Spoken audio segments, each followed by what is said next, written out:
I'm particularly interested in the human rights impacts of economic globalization. So in the case of the World Bank, I studied the organizational culture of this institution, which is devoted to poverty reduction, and tried to understand why the bank has not adopted a human rights policy. And I found by going inside the institution, conducting field work and interviews, there have been a number of bureaucratic obstacles that have been impeding the bank's adoption of a human rights policy. And by not having a policy, the bank can't provide redress to victims of potential human rights violations, conduct some kind of impact assessment ahead of time to make sure their projects won't affect local peoples negatively. We address the bureaucratic obstacles. We address the leadership issues, the incentive system that's been existing at the bank for so many years and that really needs to be shifted in order to have a greater promotion of human rights.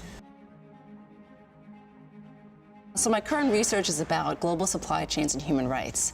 We know in the news there's been a number of tragedies, and these tragedies result from third-party suppliers of multinational firms that are operating with very poor working conditions. I've been looking at the role of law, and particularly domestic legislation, to require companies to disclose their list of suppliers, disclose their efforts to rid their supply chain of human rights violations, and for ultimately NGOs and consumers to then put pressure on these companies to change their practices.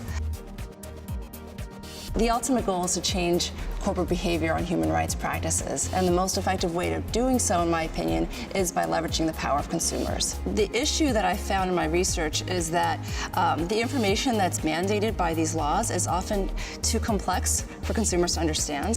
So the laws that I'm studying are aimed at giving consumers the best information, the most reliable, trustworthy information, whittled in the right type of format in order for them to compare between companies and choose those companies that have the most responsible supply chain practices.